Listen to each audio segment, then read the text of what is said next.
Hello and welcome back. Today we're going to be taking a break from David Ferrie again, and we're going to be reviewing the alleged incident at the Clinton voter registration office. While this might seem like it's a kind of obscure aspect of the assassination, it's actually extremely important because while most people who are, how do I say this? Most of the JFK researchers out there absolutely fucking suck. They couldn't investigate their way out of a paper fucking bag.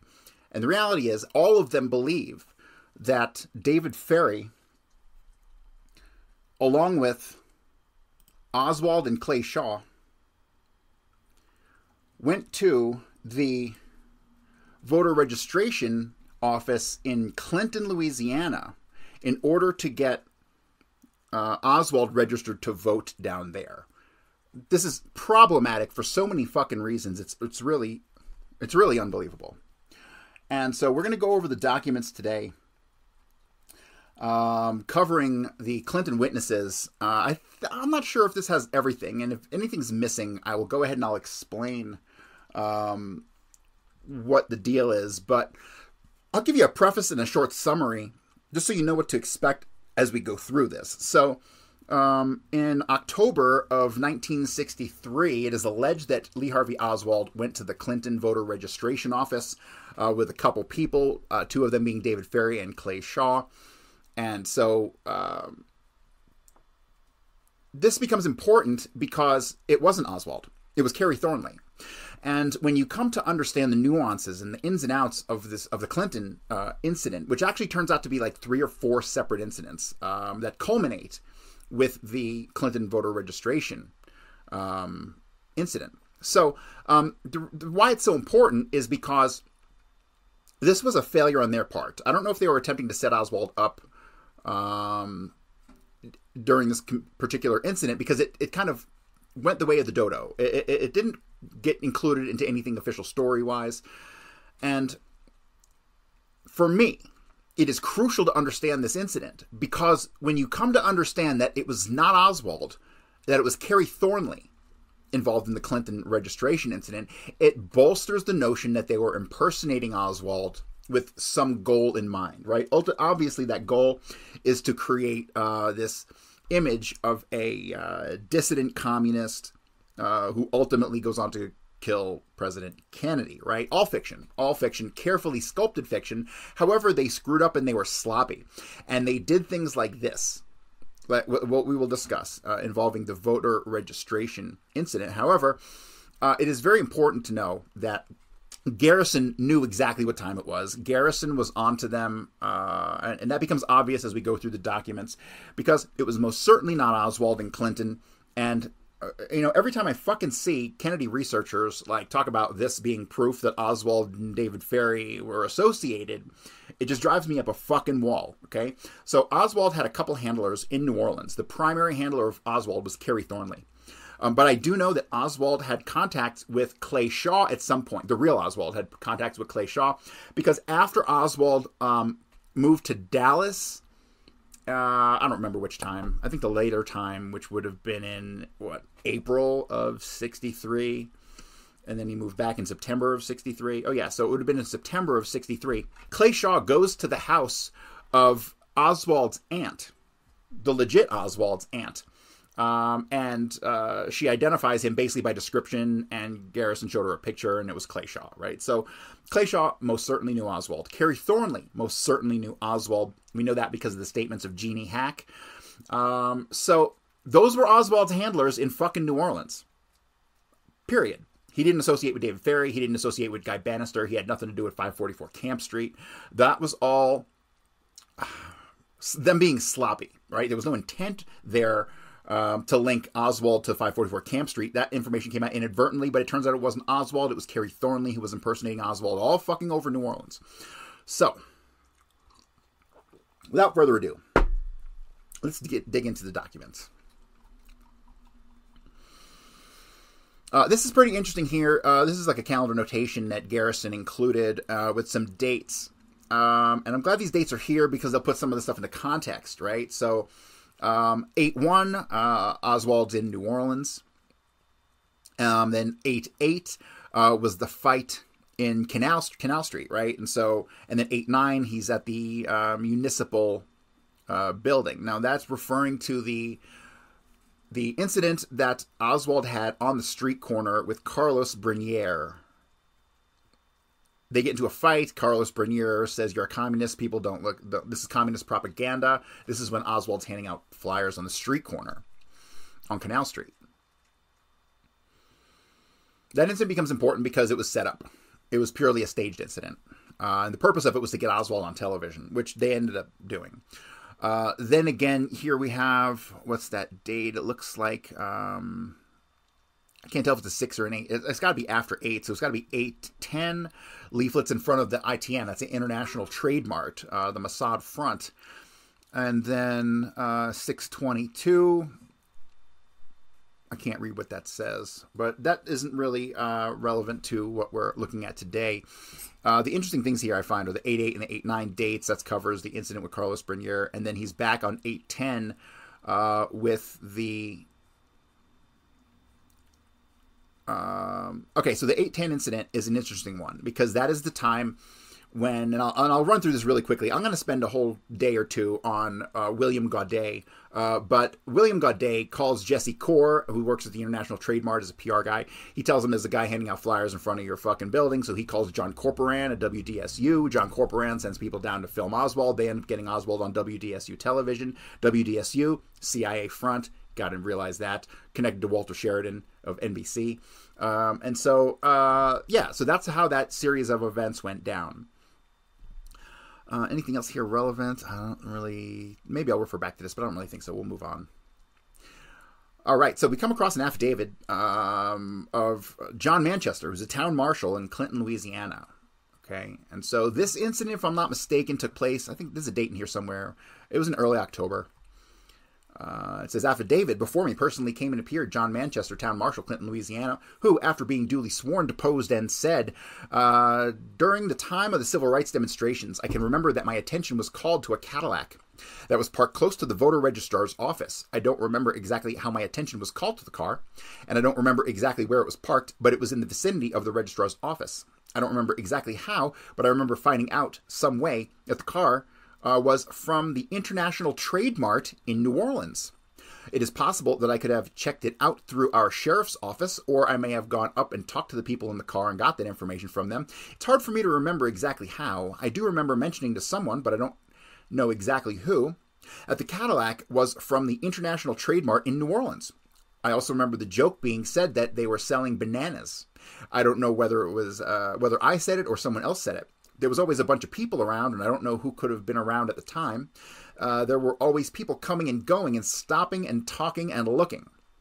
So, right off the bat, we can say that this vehicle, this Cadillac, which I believe is a black Cadillac, not the white Cadillac, which becomes relevant on November 22nd, but the black Cadillac, which apparently is registered to or in some way connected to the International Trade Mart. Who runs the Trade Mart? It's Clay Shaw, right? So, Clay Shaw ended up having a bunch of vehicles. His own personal vehicle at the time of the assassination, I believe, was a light-colored tan Ford Thunderbird, 1959. But he was seen driving white Cadillac, black Cadillac, all kinds of other vehicles. And odds are, those were just registered to the International Trade Mart. So that kind of, hopefully that will clear up some of the confusion over Clay Shaw's vehicles because, Kennedy researchers don't understand how to think outside the fucking box when it comes to putting two and two together on things like this. All right, so the vehicle definitely connected to the International Trade Mart. That's a big clue number one. So I can remember that there were two people in the car, and both were in the front seat. The one on the driver's side was well-dressed with a white shirt and tie. He was neat. The main thing I remember about the man was that he had gray hair. It was a good bit of hair, and it wasn't thin. He did not have a hat on. He looked tall and well-built from what I could tell from seeing in the car, possibly 6 feet or better. I don't remember much about his complexion. I would say that from the pictures I have seen in the paper, Clay Shaw, that he resembles Clay Shaw quite a bit. I would say this mostly from his build and his hair. They are the main things I can remember about him. I feel that I must have walked up to the car and talked to the man on the driver's side, but I can't be sure. I really can't be certain. I feel that Henry Earl Palmer must have told me to check it out, and I must have walked up to the car and talked to the man, and he told me that he was from the International Trade Mart in New Orleans, but I can't be sure. I don't believe that a 1028, a vehicle registration check, was run on the car, so the info must have been given to me by the man in the car. I only would have talked to the man behind the wheel and not to the other man on the passenger side. All I can remember about the man on the passenger side is that he was not as well dressed as the man on the driver's side. I can't remember about him because I would not have been interested in him at all unless the driver did not check out. On the day that the Cadillac was there, I don't remember anything about the registration lines that day. I knew Estes Morgan, but I can't remember seeing him in the registration line at a particular time. Palmer told me about him coming up to the registrar's office, but I can't remember exactly when. I had no set time to get there or leave, so I can't remember exactly when the Cadillac came to my attention. I feel like it was before dinner, and it was the first time I had seen Henry Earl that day. Question from Mr. Scambria. Mr. Manchester, Lieutenant Fruge and I have talked to Henry Earl Palmer, and Henry Earl has told us that he feels that on that particular day after the Cadillac was called to his attention, he told you to get a 1028 on the Cadillac, and he went into the coffee shop for coffee. He feels that about 10 minutes later, he came out of the coffee shop, and then you told him, don't worry about the Cadillac. They are not from Justice Department. They are from the International Trade Mart in New Orleans. He then asked what they were doing up here, and you said they were selling bananas. Answer by Mr. Manchester. I feel that Henry Earl's account of what happened is exactly what happened, but it was a long time ago. If I would have called out a 1028 in the car, I would have had to get it over my radio from the best I can remember. I would not have been sitting in my car in the hot sun. A radio check on a car can take anywhere from 2 minutes to 24 hours, and you can never tell how fast you can get one back. I was asked to hang around the registrar's office as much as possible during the demonstrations, and I was around there a lot during that time. I don't remember seeing the car leave or anyone going around the car. That was a statement from John Manchester. Next, we have a memorandum. January 22nd, 1968, to Jim Garrison from Andrew Scambria, his assistant district attorney. Reference Henry Earl Palmer in Clinton, Louisiana. Mr. Palmer informed me that John Manchester has recently told him that right around the time the black Cadillac was in Clinton, he remembers seeing a boy who fit Oswald's description coming out of a Corps meeting in Clinton. When he left the Corps meeting, Manchester followed him, and the car went in the direction of Jackson, Louisiana. Palmer also informed me that he feels sure that Cory Collins was in town on the day the black Cadillac was there. Cory Collins, I guess, just another witness.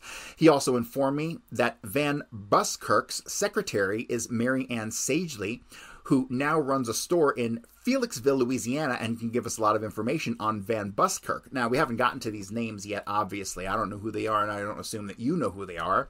But I'm sure as the documents continue, we will come to figure that out.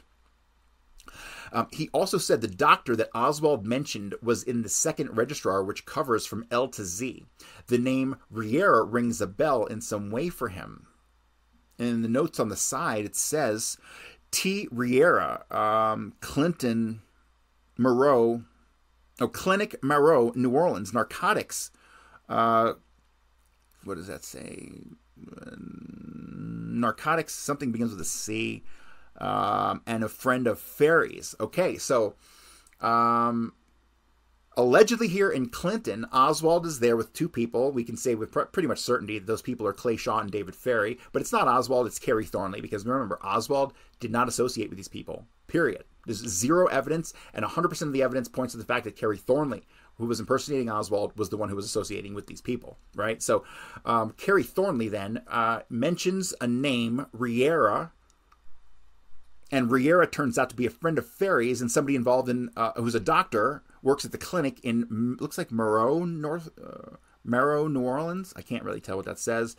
And he's involved in some sort of narcotics thing. So, interesting information. Maybe it will come back and give us some gems later on. All right, memorandum, June 1st, 1967. To Jim Garrison from Andrew Scambria, again reference Henry Earl Palmer, interview with Registrar of Voters, Clinton, Louisiana, May 29, 67. Lieutenant Francis Fruge and I talked to Mr. Palmer at his office, which is located across the street from the courthouse in Clinton, Louisiana. Now, if you'll recall, Francis Fruge Did we do this? No, we didn't talk about Francis Fruge on this show yet, I don't believe. Or did we? He's involved in the Rose Cheramy incident. So Rose Cheramy, she ends up in the hospital on the 20th, ends up at Jackson, Louisiana, in the mental ward. There she says Kennedy's going to be killed, Kennedy's going to be killed. So then Kennedy is killed 2 days later. Francis Fruge was the witness to Rose Cheramy's statements that Kennedy was going to be killed before the assassination. He then later goes on to assist Garrison in all kinds of aspects of his investigation. So that's the same Francis Fruge from the Rose Cheramy incident. Mr. Palmer said that sometime between September 1st and October 15th of 1963, he had occasion to talk to Lee Harvey Oswald. Mr. Palmer said he feels very strongly that it was in the first week of October, possibly around the 6th or 7th. All right, let's talk about that. That's a fucking problem. Why is that a problem? Well, it's a problem because Oswald had already moved back to Dallas at that point, right? So you have Oswald allegedly going to Mexico City, but it wasn't Oswald. It was Kerry Thornley who went to Mexico City. Border cross September 26th, arrives in Mexico City September 27th. Checks into the hotel on the 27th, 10 o'clock in the morning.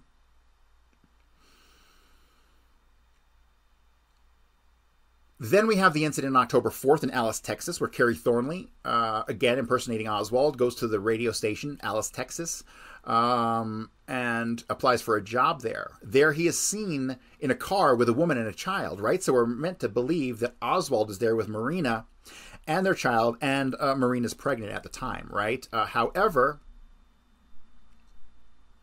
definitely not Oswald. And we will get in a future episode to the relationship between Thornley and Marina, because I need to dig up the documents on that stuff. We'll talk about it a little bit today, because it does become important here, it becomes relevant here. But most of my information on that, it really comes from one fucking screenshot that I have that we're going to talk about in the future. So the problem is that, yeah, by October 4th, Kerry Thornley's in Alice, Texas, and then definitely comes back to New Orleans after that. So yeah, Kerry Thornley was in New Orleans here, definitely. Oswald, no chance. Oswald is being impersonated on October 4th in Dallas by Larry Crawford, who goes to the Texas Employment Commission, talks to Laura Cottrell, and then we have the entire Laura Cottrell incident. We'll get to that at some point, but that's the only one-off that I could find of a person impersonating Oswald who wasn't Kerry Thornley or William Seymour. And we'll get to an episode on William Seymour. Fucking, my boy Antonio fucking figured out that William Seymour's still alive. So, yeah, we're going to do a fucking show on that. It's going to be goddamn amazing. But yeah, it couldn't have been Oswald, because Oswald confirmed in fucking Dallas post October 4th, right? Because they started impersonating him there on October 4th. Yeah, so this is definitely not Oswald. Definitely Kerry Thornley. And there's more evidence to back that up as we go through this. Let me continue. He said he was the registrar of voters' office at the time, and his office was on Main Street, located across the street from the courthouse. Mr. Palmer said that on this particular day, there was some civil rights activities in town, and the colored people had a voter registration drive on. He said there was a long line of colored people lined up to register with him. Mr. Palmer said that as he left his office for a coffee break around 10:30 in the morning, he noticed two white men in line with the colored people, and that they were very conspicuous as they were the only two white people in the line. When he talked to these two people, he learned they were Lee Harvey Oswald and Estes Morgan. That Estes Morgan is from Livingston Parish, born in Sun, Louisiana. Mr. Palmer said Oswald and Morgan were in the hallway of the building, that Oswald had on a t-shirt, dark trousers, and sneaker-type crepe-soled shoes. He was normally clean and shaven. What does that mean? He was normally clean and shaven.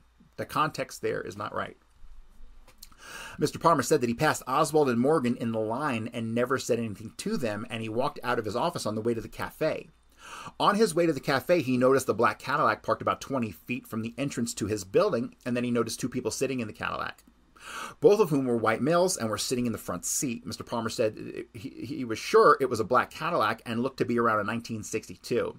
He did not write down the license plate number. Mr. Palmer said the Cadillac was parked in front of Cochran's drugstore, which is right close to his building. Mr. Palmer said the man in the passenger side of the automobile had heavy eyebrows, and this was his distinguishing feature as far as he would say. Now, why did David Ferry have heavy eyebrows? Because he painted them on. And why did he paint them on? Because he didn't have any. And why didn't he have any? While most fucking people think that he had alopecia, he didn't have alopecia. He was a fucking U-2 test pilot. In the 1950s, there's a huge gap of his employment record, which I don't think we're ever going to go over. But there's a huge gap in his employment record. Same time that the fucking CIA was doing the U-2 test flights. And it turns out that the goddamn Chinese tested U-2, their pilots who tested the U-2 planes also, they had the same shit. They lost all their fucking hair, couldn't grow it back. So yeah, hilarious. That's why he had heavy eyebrows. So we'll go over that again and again and again. So Mr. Palmer said the Cadillac was parked in front of Cochran's drug store, which is right close to his building. Mr. Palmer said the man in the passenger seat had heavy eyebrows, and this was a distinguishing feature. He said the other man was sitting behind the steering wheel and looking straight ahead, that he appeared to be tall, was gray-haired, with a ruddy complexion, probably meaning dark or freckled. Palmer said that he was also wearing a hat. Mr. Palmer said when he got across the street, someone told him that the Justice Department was watching everything, and that at the time he told someone around the corner to get a 1026, a license registration check on the black Cadillac. Mr. Palmer said he does not remember who he told to do this, but that it could have been Mr. Manchester, who was the present town marshal, or it could have been just a state trooper. Something is smudged, possibly have been Judge John Rarick, who may have been with him at that time. However, he just does not know who he told. At any rate, about 10 or 15 minutes later, the person whom he did tell to get a 1028 on the Cadillac told him as he was coming out of the coffee shop that these men in the black Cadillac were not federal men from the Justice Department, and they were representatives from the International Trade Mart in New Orleans.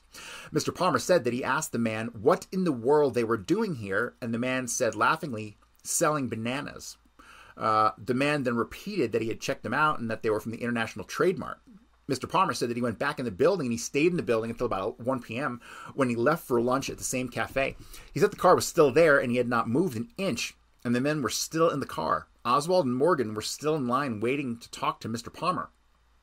Mr. Palmer said he did not pay any particular attention to the car or the drivers anymore. He said he passed about 18 to 20 feet from the car when he noticed the men, and that the guy on the passenger side had heavy eyebrows, that his hair needed combing as if it was ruffled and did not have a hat on. I then showed Mr. Palmer a picture of David Ferry, and he said that that looked like the type of eyebrows that the man had in the car, and then put an X on Ferry's picture. I then showed him a picture of Clay Shaw, and he said that is the type of build the person appeared to have, as the person appeared tall even though he was sitting down, had broad shoulders, and had white hair. Okay, so I need to point something out here. So despite the fact that Clay Shaw and David Ferry are both extremely recognizable people, you have to realize when these people, the marshal's a cop, right? So the cop goes and talks to them, and this is like so typical of any interaction you're going to have with any fucking person ever. You interact with them, and then 5 minutes later, you forget about the incident, right? He interacted with them, realized they weren't from the Justice Department, they're not a threat in any way, and so he moved on, okay?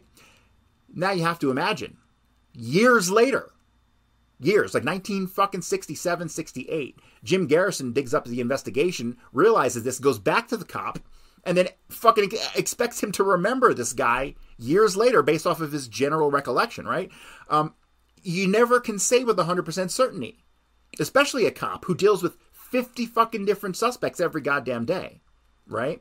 So we can clearly see here, he's like, yeah, that looks like the eyebrows, but, you know, being 5 years later, 6 years later, he doesn't have the ability to say with certainty, right? And that was what the CIA was counting on when they were using these fucking doubles of Oswald.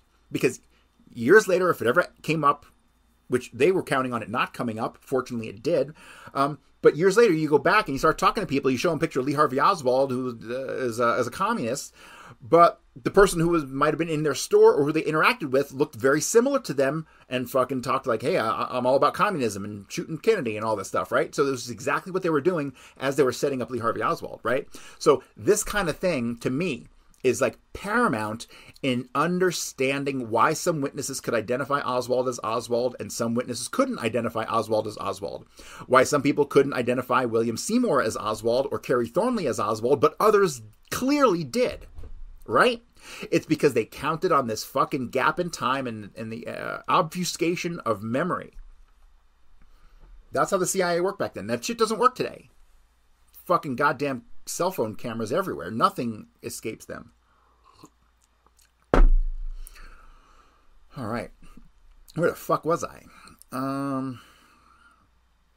Palmer said that after he had eaten, he went back to the barbershop for a few minutes and then walked back to his office. He passed the car like he had before, and the men were still there, but he did not pay any particular attention to them. Mr. Palmer said Oswald and Morgan were still in line. I showed Mr. Palmer a picture of Oswald, and he said, "That's him," and put an X on the picture. Mr. Palmer said that as he passed Oswald and Morgan in line, they didn't say anything to him, and they were talking with some of the Negroes in line. Mr. Palmer said he stayed in the office until about 3:30, and then went to get coffee again, passing Oswald and Morgan, who were still in line, and passing the two individuals in the black Cadillac who were still sitting in the car. Mr. Palmer said that he went back to his office, and Morgan was the first one to come in and register with him. Morgan showed him a Livingston Parish driver's license and said he was from Jackson, Louisiana. Mr. Palmer did not let him register because he did not have enough identification. Mr. Palmer said that he sent Morgan out to get a better identification. Morgan then told Palmer that he knew Reeves Morgan, the state representative, and that he was interested in going to work at the East Louisiana State Hospital. Okay, this is where it starts to get fucking important. And to some degree, I can't put my finger on exactly why. But as we continue through this tale, it will become obvious that there was some sort of operation going on, and it required them getting into East Louisiana State Hospital. So we have two people here. We have Kerry Thornley, because it's not fucking Oswald, right? And what is it, October? And yeah, at this point, William Seymour is in fucking Dallas, right? So it's Kerry Thornley is the only person who could possibly be. Looks like Oswald, and he's in New Orleans and associating with these fucking people. Hello. So it's Kerry Thornley and this other person named Estes Morgan. So I haven't done too much digging into Estes Morgan. There isn't really a whole lot, but nothing ever struck me as being overly relevant to the assassination directly. This incident seems to be the only time that Morgan, rears his ugly head. So this is super important here because let's just talk about East Louisiana State Hospital. So East Louisiana State Hospital, Oswald attempted to get a job in, right? So, and that's what this is all about. There's a story about Oswald applying at East Louisiana State Hospital. Doesn't get the job as far as I know. But that story is one. That incident is one in a long line, leading up to this voter registration incident, and then ultimately Oswald's or Thornley's application to East Louisiana as Oswald. So, Mr. Palmer told Morgan that maybe he should talk to a representative Morgan, and Estes Morgan then left. Okay, so he goes to register to vote, this Estes Morgan. Tells him he's interested in going to work at East Louisiana State Hospital. So what's the connection between East Louisiana State Hospital and having to register to vote? That we will get to. So, next we have Mr. Palmer said that Oswald came in and showed him an ID card from the service. Mr. Palmer said he believes it was a Navy ID card. It had Lee H. Oswald on it. He said he believes it was a canceled Navy ID card and it had a New Orleans address on it. Mr. Palmer asked Oswald why he didn't register before, and Oswald told him he went into the service before he was old enough to register. Oswald told Palmer he was living at Jackson and had been living there for 6 months with some doctor at the hospital. Okay, stop right there. Oswald told Mr. Palmer he was living at Jackson and had been living there for 6 months with some doctor at the hospital.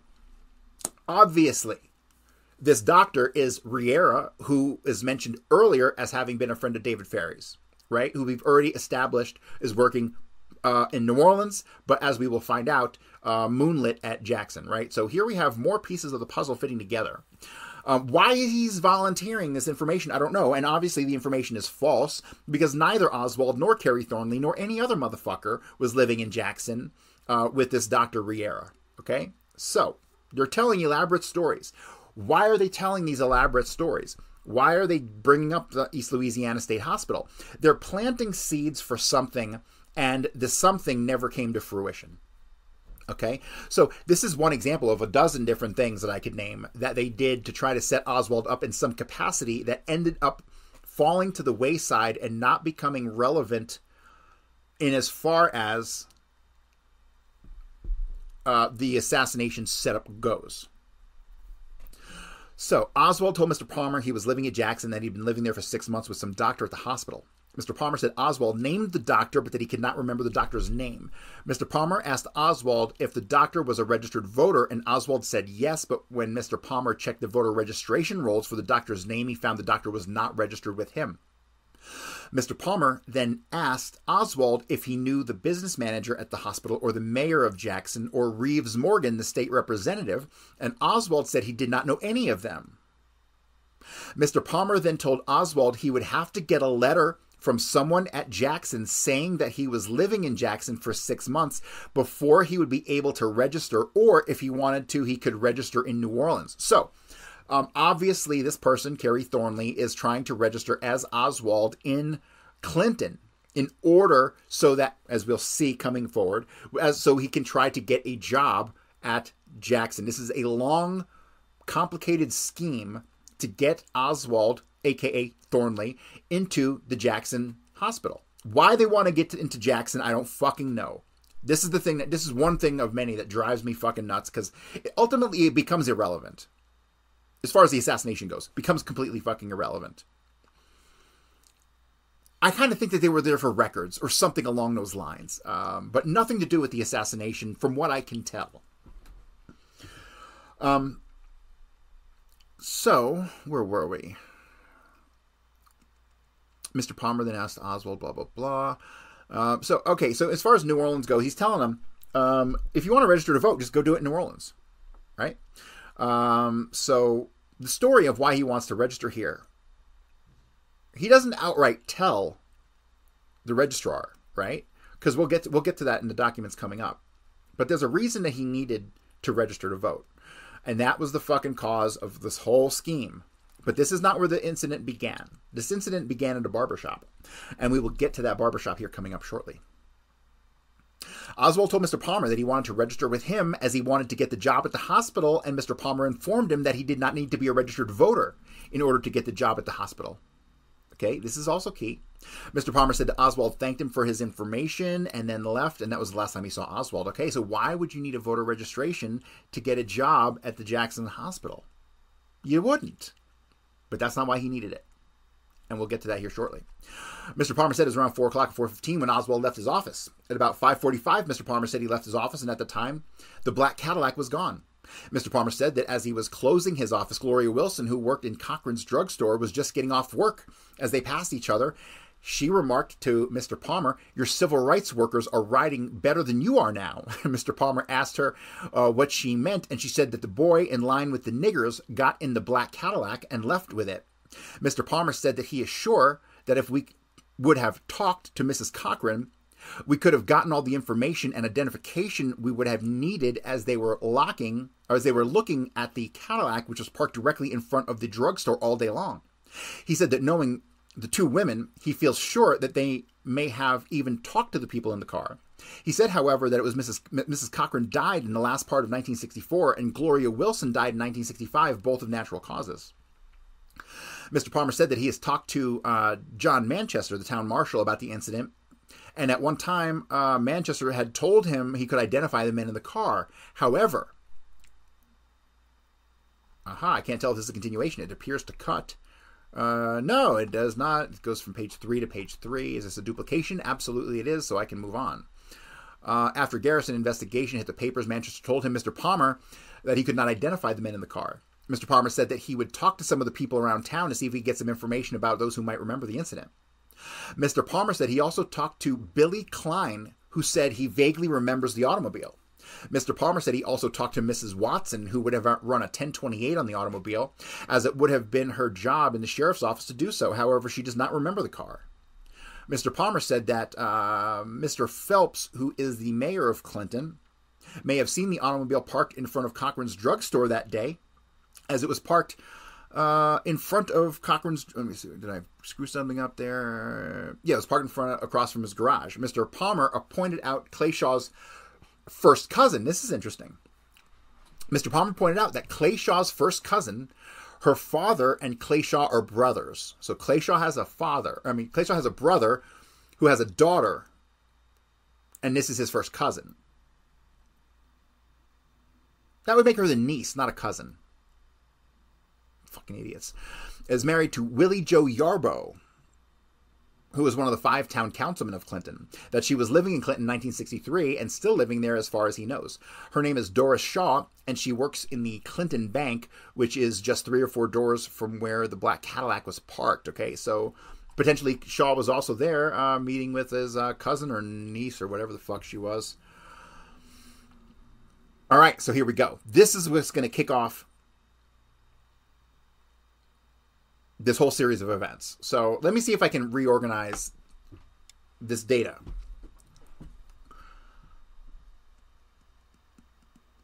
In going to register to vote, they were hoping to get voter registration in order to get a job at Jackson. But that was not a reality because they couldn't prove that he'd been in Jackson for 6 months. He's then told that he should reach out to Morgan, who's like a councilman, and talk to Morgan, the councilman, right? So that's what he says. I think it's coincidence that it was Estes Morgan and Morgan was the councilman. So, but the incident that really threw the wrench into works for me and had me confused for a little while until I realized that this was Kerry Thornley, was this incident here at the barbershop. And so this is a memo to Jim Garrison, June 26, 67, from Andrew Scambria, the assistant DA.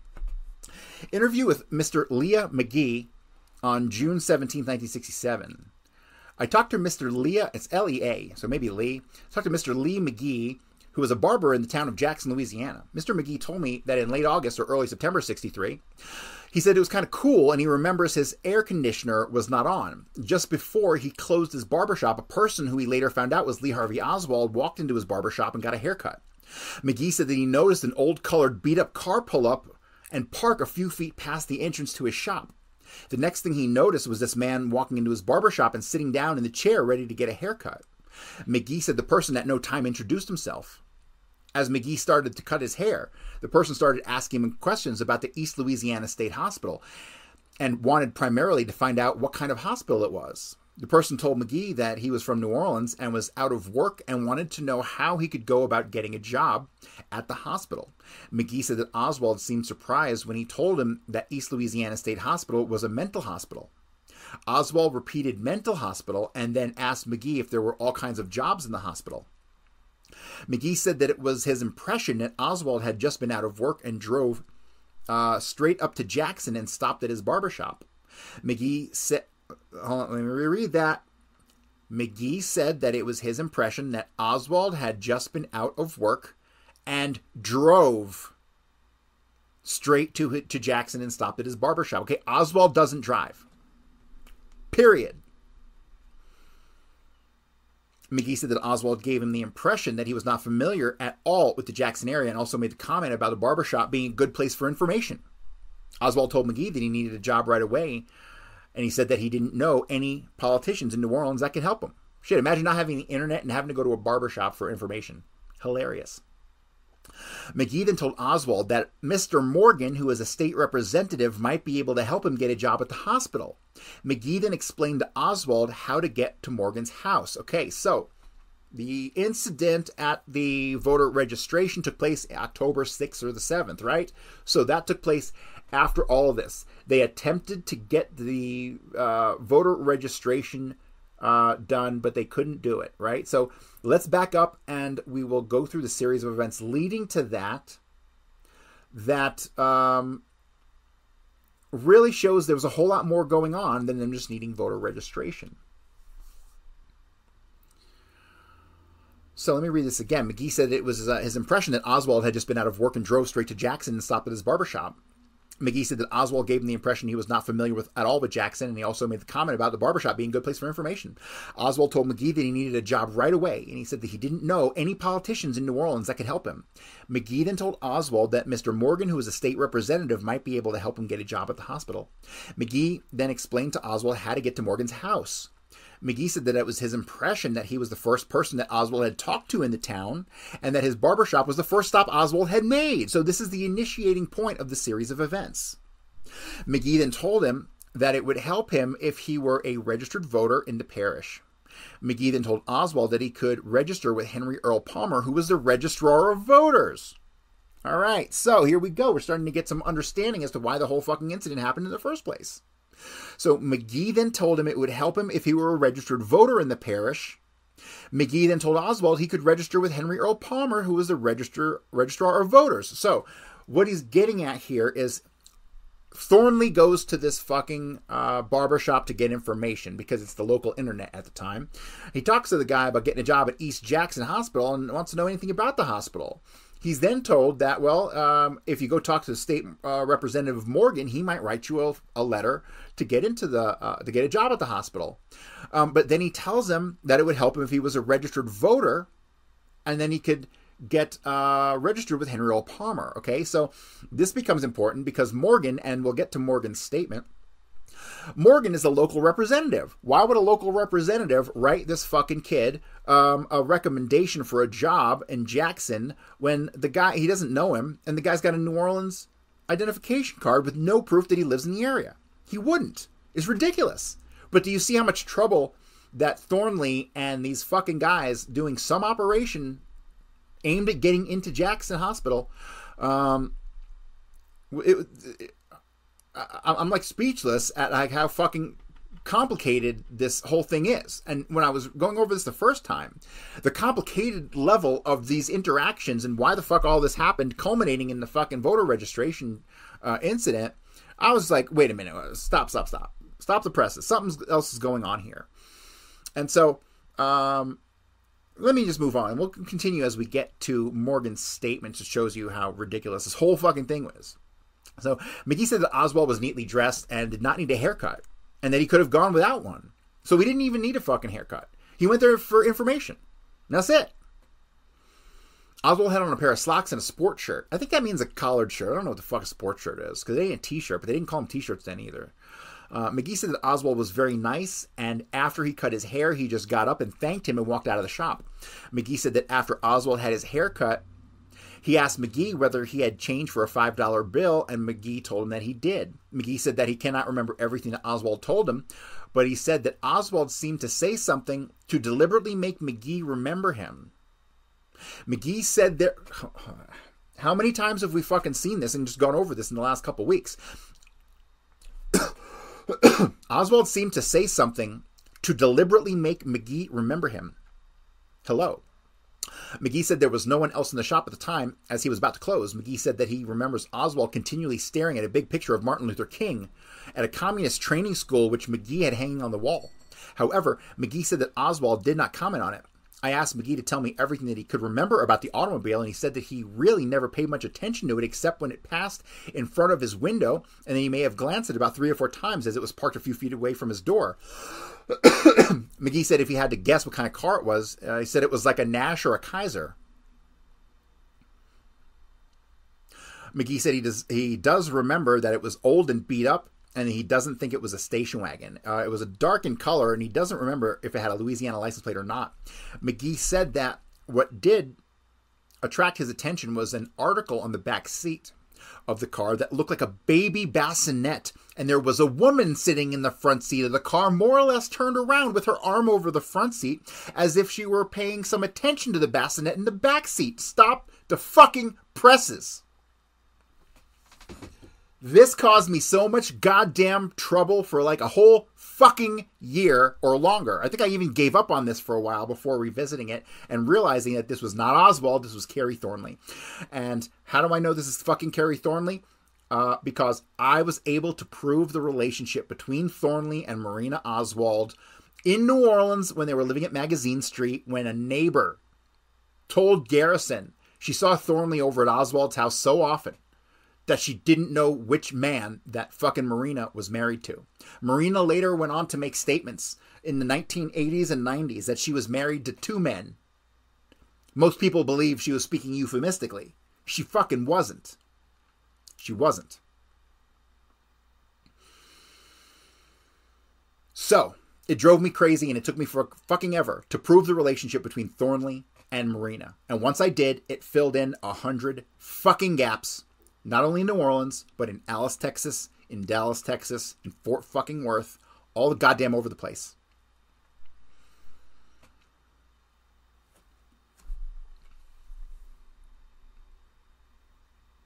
All right, so let me continue here.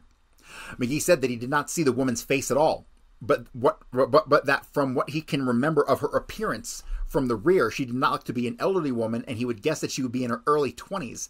McGee said that he could not tell from her position in the car if she was behind the wheel of the car or on the passenger side. He said that she appeared to have dark hair. I asked McGee if he could remember whether or not Oswald drove the car away or whether he got in the passenger side of the car. He said he did not pay that much attention and therefore could not remember. McGee said that Morgan later told him that Oswald had gone to his house seeking information about the job at East Louisiana State Hospital. Oswald told Morgan that McGee had told him about him and had given him instructions on how to get to his house. McGee said it was also the only person he had ever sent to Morgan's house. McGee said that when he saw Oswald's picture on TV, he told his wife that he looked very familiar to him, but that he did not know his name as Oswald, had never mentioned it to his name, and Morgan had not informed him that Oswald had been to see him. McGee said that he can remember faces, but that he is not good on names. McGee said that he has never heard anyone mention Oswald's name in his barbershop, and as far as he knows, he does not know anyone in the area who talked to Oswald besides himself and Morgan. He did say, however, that there were a lot of Cubans and Latin Americans working at the hospital around that time, and that he cut the hair of some of them. He said he can remember a doctor from Mexico who was a real gun fanatic. He used to cut the doctor's hair, and the doctor told him that he had a firing range of his own in Mexico. McGee said that if he can remember correctly the doctor's name, it was something like Raiz. Okay, could it be Riera, like we talked about earlier? And he believed the doctor working in the infirmary at the hospital.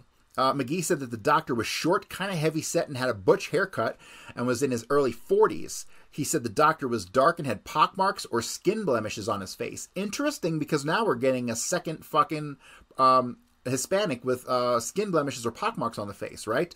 However, if you're thinking it might be Lawrence Howard, it is absolutely fucking not. Like, I did a ton of research on this, and definitely not fucking Lawrence Howard. But we do have a Mexican, more bumps on his face, right? So, I tried to follow this Raiz guy, and yeah, totally unconnected. So we genuinely have a coincidence here. We got two Mexicans with bumps on the fucking face.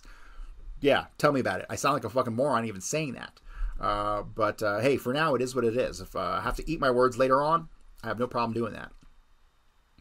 He said the doctor was dark and had pockmarks and skin blemishes on his face. Said that he can remember another Mexican who was big and dark and muscular and who sold a boat to Dr. Roberts. However, he says he cannot remember his name. McGee said his wife works at the hospital, and she has never heard anyone talk about Oswald in her department. McGee said that he has never talked to the FBI regarding this incident. So, I don't know if I mentioned it earlier, but the two relevant incidents at Jackson are the Rose Cherami incident, which hasn't happened yet, right? This is way before that, so that has nothing to do with this. And the other incident that happened at Jackson, which is very relevant, is the, not incarceration, it's the locking up of Jack Martin, Edward Suggs, the real Edward Suggs, in 1958 because he was had extreme exposure to LSD. The fucking CIA dosed him in 58. So he ended up in Jackson. Those are the only incidents around Jackson that are relevant. Other than the fact that, seeing as how much activity was going on there, like, I have no fucking doubts it was probably one of these CIA mental wards where they fucking did all kinds of shady shit. MK Ultra Hospital. That's a potential reason for this, but I can trace no real reason for them to having gone to all this effort to try to get into Jackson. Fucking no idea. Especially if they got a doctor there who was already working there. It doesn't make any sense. I have a feeling it had something to do with records. Kerry Thornley to get the job there, get in there, steal some records, and be done. But that's a speculation, so don't fucking quote me on that.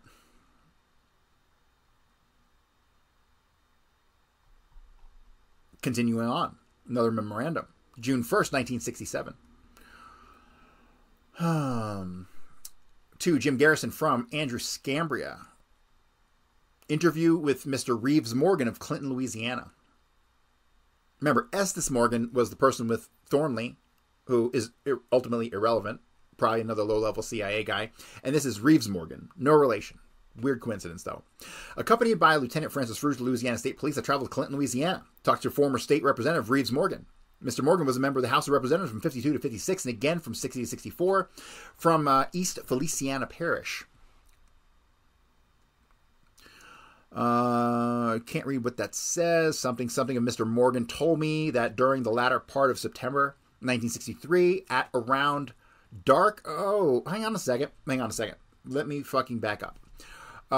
This is late 1963. Let me go back to the previous statement and see if I can't find the dates. Because remember, it's not August. It's definitely September that this was going on, right? So because they went just a week later in October 6th or 7th to the voter registration. So this is in the lead up. So it's definitely September of 63. However, what's the fucking problem with September of 63? When did Thornley go to Mexico City? Thornley went to Mexico City on September the 26th. So this had to have occurred prior to that and after Thornley got back from fucking Mexico City. All right. That's excellent because that just helped me put this into context in my own mind. All right, so this definitely had to have happened prior to September 26th. Did I skip anything? No. All right, so Mr. Morgan told me that during the latter part of September 63, at or around dark, Lee Harvey Oswald drove up to his home, which is outside of Clinton, in an automobile which he did not particularly pay any attention to. So Oswald's driving, so it's not Oswald. He said that he had heard the automobile drive up to his house, but didn't go to the door to look at the automobile as he was in the back of the house when he first heard the knock at the door. Mr. Morgan told the person at the door to come in, and this person introduced himself as Oswald. Oswald told Mr. Morgan that he wanted to get a job at East Louisiana State Hospital in the electrical department, and that he had been told there was an opening and that Morgan could help him get the job. Oswald told Morgan that he could do anything in the way of electrical work and that he could handle any job in the hospital in the electrical department. Oswald did not mention any names and did not tell Mr. Morgan whether or not anyone had referred him to Morgan, nor did he make any mention of knowing any people in Clinton, Louisiana. Oswald told Mr. Morgan that he was living in New Orleans at the time, that he had no relatives in Clinton. Oswald told Mr. Morgan that he was living in New Orleans at the time, that he had no relatives in Clinton. That's bad.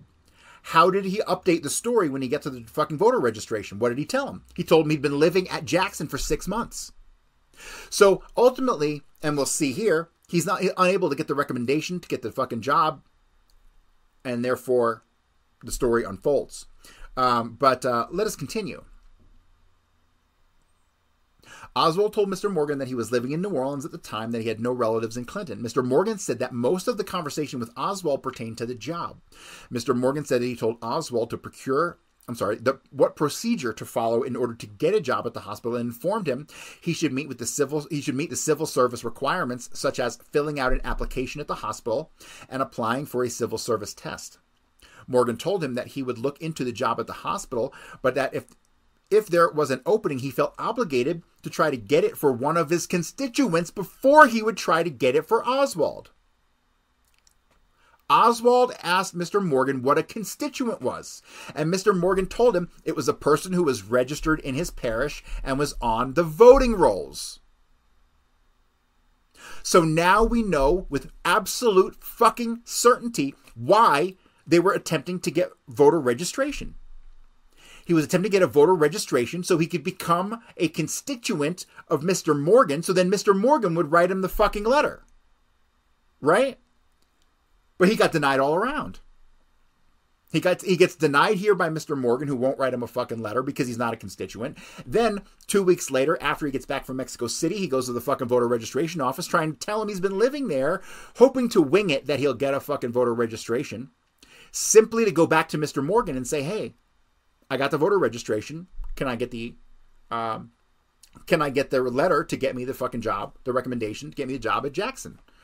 So do you see this complicated line of events all trying to get this person who is not Oswald, Kerry Thornley? Because here's another thing, like, setting Oswald up, like, how does any of this fit into it? It fucking doesn't. It doesn't. They're laying more false trails to Oswald. But why? Why? That's the fucking question here that I don't know the answer to. Why? What is so important about Jackson? Why were they trying to get Kerry Thornley into Jackson so badly? And I'm assuming that's what they were doing with Estes Morgan too. No reason for him to get a fucking... They were probably just taking their chances, seeing if one of them could get registered to vote. And then that person would get into East Jackson. What does this have to do with the assassination? Fucking zero. Zero. But it does one thing for me. It proves. Well, there's no such thing as proof. I say that and I'm an asshole. I apologize for ever saying proof. There was a high preponderance of evidence. That's what I should say instead. But the high preponderance of evidence tells me that this is Kerry Thornley, and that Kerry Thornley was closely working with David Ferrie and Clay Shaw under CIA operations to set up Oswald. So, let me continue. Oswald then told Morgan that it was a sorry state of affairs when a person has to run after a politician in order to get a job. Morgan said that Oswald at the time appeared to get the feeling that he was being given the runaround. Mr. Morgan said that his daughter, who was presently attending Southeastern Louisiana College in Hammond, was also in the house at the time.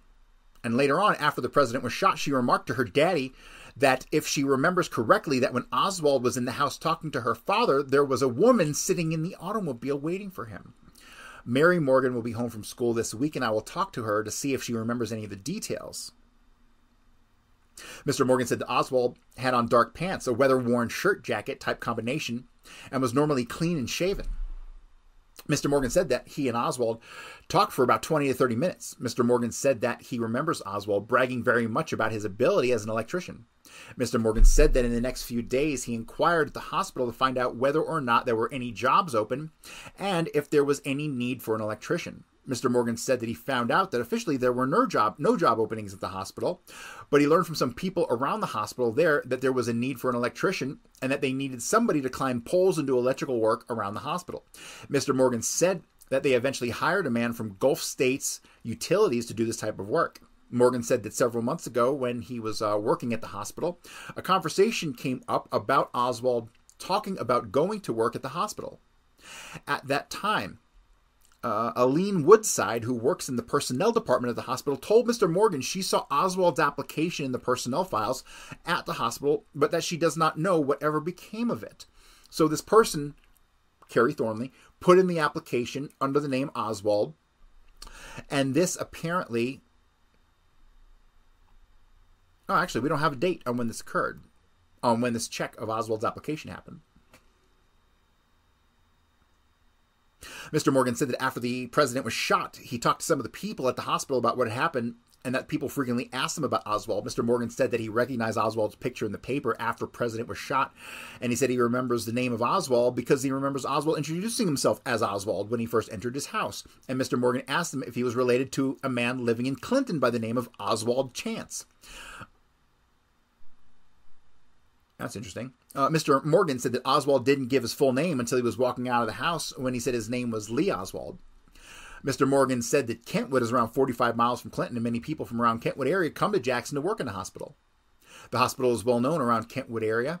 Mr. Morgan said that for what it's worth, he heard several days after the president was killed, there was a patient in the hospital who said on the morning or the day that the president was shot that the president was going to get killed today. Mr. Morgan doesn't remember who that person was, but it's supposed to be a patient. That's the Roche Jeremy incident. So it's kind of funny. It's a small world in Jackson, Louisiana, and people talking shit about fucking Roche Jeremy, and it gets back to the town 45 miles away. Hilarious, if you ask me. Love this stuff. Jesus Christ. All right, so moving on. Memorandum, January 31st, 68, to Jim Garris from Andrew Scambria, reference Clinton. Jim Alcock and I interviewed Corey Collins, who had previously stated to Lieutenant Fruge that he was present in Clinton, Louisiana, and saw the black car parked in front of the drugstore.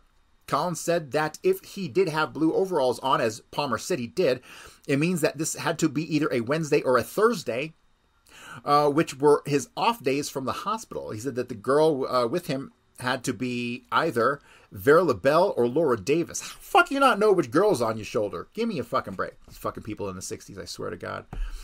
Who is now in Alabama. He says that at best he can remember it was around 2 to 3 weeks after he attempted to register on August 6, 1963. That would make it late August or early September of 1963. He said at the time he was living in Clinton, worked with Vera LaBelle, Laura Davis, James Bell, Henry Brown, Christine Wright, Iona Hendricks, Mimi Feingold, and other Corps workers. The purpose was to register as many colored voters in the parish as they possibly could. Yeah, so he's saying that it was early September, but we're getting some conflicting information on when this actually was, because the actual show up at the fucking registrar's office was October 6th or the 7th, right? So Collins repeated that he remembers the black car parked in front of the drugstore very well, that he remembers thinking it was an FBI car. He also remembers Verla commenting to him that he remarked that it may be an FBI car. Collins says that at the time there were federal men in the area to take care of any trouble that may have erupted as a result of the demonstrations and registration drive. Collins said that he was standing close to the registration door as the car drove up, and best remembers this as sometime around 10 a.m. in the morning. He said the car was headed towards Plank Road, parked in front of the drugstore. He said he doesn't definitely remember the make of the car, but remembers that it was a big, black, expensive-looking car, and not more than 2 years old, and it had 4 doors. He says he believes that Verla was with him trying to get the names of the people in line. He says he can remember seeing someone out of the car and go into the registration line. He also says that he can remember seeing Manchester go up to the automobile and talking with the people in the automobile, and someone in his party remarked that the federal people looked like they were trading with the enemy. He pointed out, however, that he doesn't know if this was a federal car or not, since no one in the car identified themselves to any one of his workers. He also said that it was customarily the procedure for the federal men to identify themselves to either himself or to some other Corps workers, just to let them know they were in the area. He said as far as he knows, any of these people did not identify themselves to anybody. He said that after he noticed one fellow get out of the car and go in the registration line, he then went about his other duties and checking various other things in town. He says that at the time there were about 20 to 25 people in line. Collins said that he remembered this black car in particular because it was the only black strange car that he'd seen during this period. He also said that he seemed to remember Manchester joining Palmer after he talked to the people in the car. Collins said that there were 2 people in the front of the car, and that he couldn't be sure about the back seat, and that he could not remember where the person who got out of the car, who went into the front registration line, got out of the front or back seat. He said the driver of the car had on a light hat and broad shoulders, but cannot remember the color of his hair or anything about his complexion. He seems to be about 45 to 50 years old. He said he believes the window in the car may have been tinted, but he can't be sure. He said the other person who got out of the car was younger and was of medium height, medium build, and was casually dressed in a sense he did not have on a coat or tie. Collins also said he remembers 2 guys sitting on the bench in front of the barbershop that morning. One of them was Scrubs Dunn, and he doesn't know the name of the other person, but could recognize him if he saw him again. He said that he only saw Palmer when he left the registration office, but was not there when Palmer returned. He also was not present when the person in line left. I then showed Collins some pictures to see if he could identify any of the men we have in our files. He immediately picked out a picture, which I have marked S1, said that this was the person who got out of the car and went into line at the registrar. He said that he was very sure of this. He then picked out a picture, which I have marked S2, and said that he remembers this man around Clinton somewhere, but can't be sure of when. He looked at a picture, which I had marked S3, and passed it over and came back again. When asked if this person was familiar, he said the face was familiar, but he can't say for sure where he saw the man. He said he looks big enough to be the man behind the wheel, so that would be Clay Shaw, but he would like to see a picture of him with a hat on from the back. Collins then said that he should check the registration date on Huey Richardson, as he was probably in line around that time. He also said he knew Estes Morgan and saw him in line around once, but doesn't know if it was on the same day. He then signed the back of the pictures, and I informed him that I would have a signed statement typed for him to sign. The above is true and correct, and that's Cory Collins. So they never mention why it's never mentioned. I don't know. Never mentioned by Andrew Scambria to Jim Garrison in the memo, who the fuck he signed off on as being in the photographs, right? Knowing Garrison, I promise you that this guy was shown a picture of Kerry Thornley.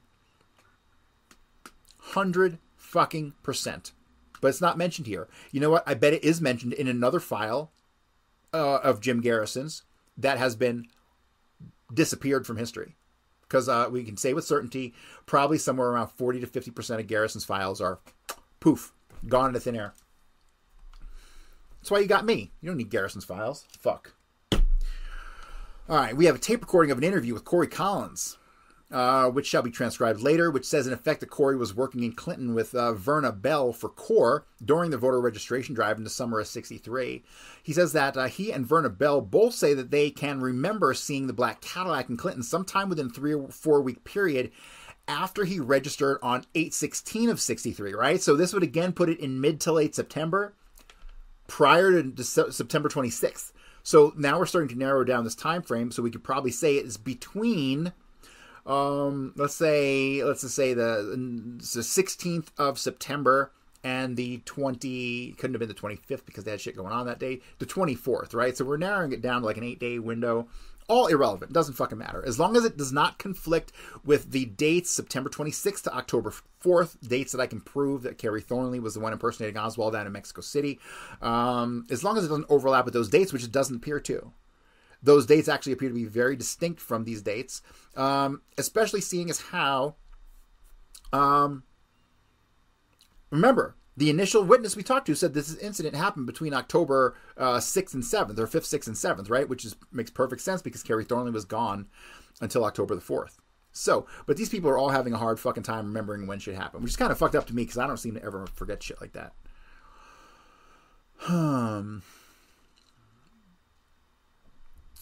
But he seems to remember him being there all day on the day he saw the black Cadillac. Collins remembers seeing Dunn and his grandson on the bench in front of the barbershop.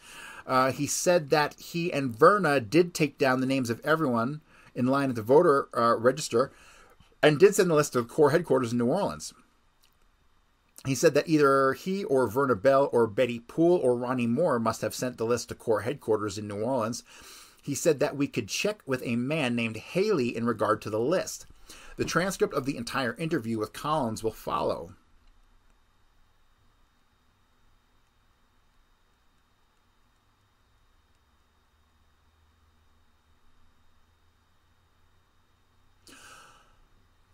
On 3/6/68, another memo from Scambria to Garrison. I interviewed Verla Bell, who was with Cory Collins when the black Cadillac was parked in front of the registration office in Clinton, Louisiana. Verla said she remembers being there and she remembers the incident, but she cannot identify any of the people in the car or any of the people in the line. She said she didn't pay much attention to that. She did point out the pictures of Ferry and Bannister look very familiar, but can't say from where. So she says she remembers seeing Palmer with Manchester that day, and she remembers Manchester going up to the car and talking to the people in the car. She says also she remembers hearing somebody make the comment that the government is trading with the enemy. She said that all she can remember about the car is it was big and black. She has no idea what year it was, blah, blah, blah. The rest of this seems to be irrelevant. She also says that she remembers Dunn sitting on the bench in front of the barbershop. Okay, so that told us absolutely fucking nothing. All right, this is January 29th, 1968, memo from Scambria to Garrison. Interview with Bobby Dedden, East Louisiana State Hospital, August 4th of 67. All right, this should be interesting. Lieutenant Fruge and I interviewed Bobby Dedden at the hospital. Lieutenant Fruge has a tape recording of the conversation. There are some of the highlights of the conversation. While looking through pictures of people in our investigation, Mr. Dedden, or Mrs. Dedden, picked out a picture of Lee Harvey Oswald and said that she felt definite that she had seen him and talked to him at the hospital. She said that she was working in the clinic as a receptionist and that Parker Hall was right next to where the personnel office was. She says that she feels Oswald came and asked her for instructions on how to get to the personnel office. She feels that she told him it was with no further conversation and she walked off in that direction. Mrs. Dedden then looked at Lieutenant Fruge and said that she also remembers the time that Fruge came to the hospital to pick up Rose Chermy around November of 1963. She also said that she remembered that Fruge was an older person. Fruge acknowledges this to be true. That's funny. Mrs. Dedden said that it was quite common for people to come to her for instructions because of the locality of her position. Mrs. Dedden also says that the picture of Clay Shaw looked very familiar, but she can't place where she saw him. Mrs. Dedden said that we can't say why, but somehow it relates Oswald with Estes Morgan, both whom she and her husband knew. So this other person, Estes Morgan, who went to get the voter registration done on the same day that allegedly Oswald, a.k.a. Kerry Thornley, went, but Morgan is fucking a local here, and he knows all these people. Maybe that's why they attempted to use him, because he was a local and probably could prove he was a local. But he got shut down too, and he was denied his registration. because of proof of address, right? So, yeah, they're desperately trying to get this registration done to get Thornley into the hospital. And obviously, she knows Estes Morgan. No mention as to whether he applied there or not. All right, so this next one is State Louisiana, Parish of East Feliciana. Before me, the undersigned authority, blah, blah, blah, appeared Henry Burnell Clark, a resident of legal age at East Feliciana Parish, Louisiana, who's personally known to me and being duly sworn, did depose and say, my name is Henry Burnell Clark. I'm 29 years of age and reside near Clinton, Louisiana with Miss Ruth Kilbourne, a relative between Clinton, Louisiana and Jackson, Louisiana. I have been employed at Stewart and Carroll General Merchandise Store in Clinton for the past 15 years. In formal school, I finished 6 weeks into the 9th grade. I have never been arrested, and I am a member of the Mount Pilgrim Baptist Church. In the summer of 1963, after a period of civil rights demonstrations and picketing had ended, and during the attempted registration of Negro voters, I stepped out on the sidewalk in front of the Stewart and Carroll store where I worked shortly before the noon hour and saw coming from the direction of the bank east of the store and walking in a westerly direction toward me a tall man in a dark business suit who was wearing a shirt and tie but no hat. He approached me, facing me to a distance of about 10 to 12 feet from me, and stepped off the street facing in a northerly direction. He crossed the street and entered a black automobile which had been parked on the curb facing northwesterly toward the courthouse. He backed the car into the main street, made a U-turn, and proceeded in an easterly direction down the street past the bank. From the photograph shown to me this date, I recognize the photograph labeled New Orleans, LA, with a number dated 3167, which I herewith before this notary mark and sign with my normal signature as being identical to the pictures of the men I saw cross the street, and then it cuts off. Cross the street from, and then it cuts off. Yeah, that's where that one ends.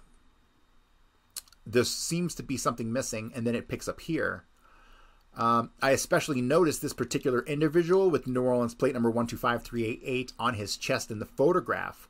I have identified because of the time he reminded me of a movie actor I remembered seeing on screen, and because he was usually tall, standing well over 6 feet. Oh, okay. So he's showing this witness the Clay Shaw booking photo. Gotcha. That makes perfect sense. During the same period of time in the summer of 1963, after the conclusion of the picketing demonstration during the attempted voting registration of the Negroes, I stepped out in front of the Stewart and Carroll store and saw a man whom I noticed particularly because of his unusual hair. It was bushy and stood up tall in all directions on his head, like he'd been out drunk all night. He walked up to the pay telephone on the street and stood there for a short while.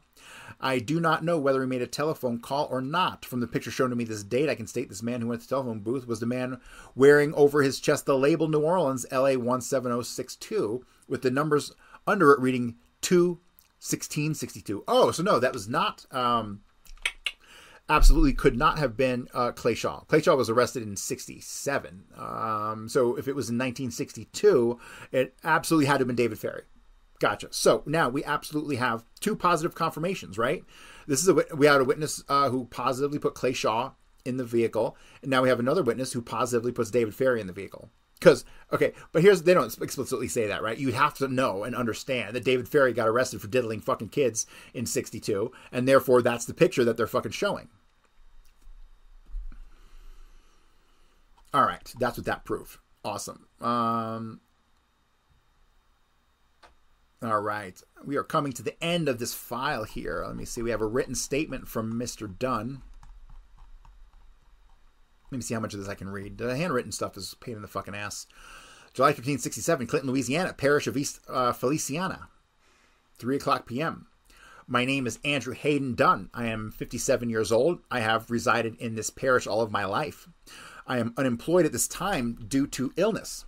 During the summer months of 1963, during the civil rights demonstrations, I saw sitting in front of Wright's Barber Shop, which is located across the street from the registrar voter's office, at about 9 a.m. I don't remember the exact date, but I believe it was a Wednesday, and I saw a black Cadillac pull up in front of the register of voter's office and park there. Yep, 1 second, please.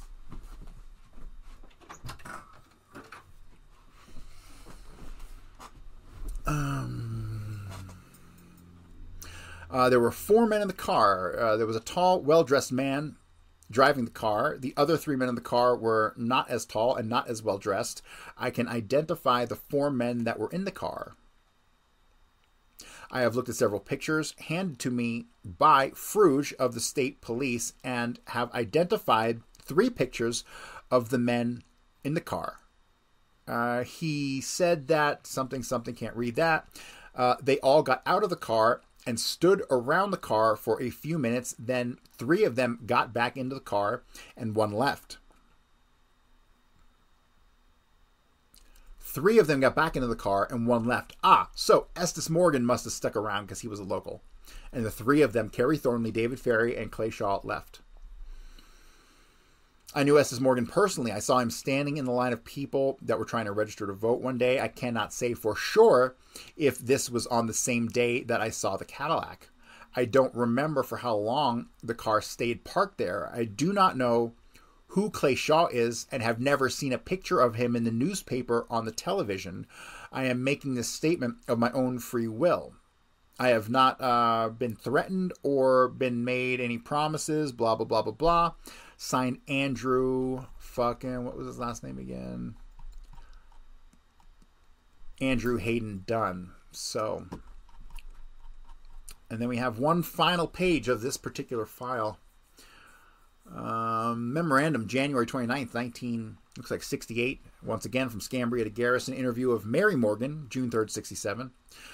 Says, I went back to the home of Reeves Morgan to talk further with Mr. Morgan about Oswald's appearance at his home, to talk with his daughter, Mary Morgan, who had been at the home at the time of Oswald's visit. Mary Morgan informed me she did not pay much attention to the incident, as it was all very normal for lots of people to drop in her dad's home in order to get some help for employment.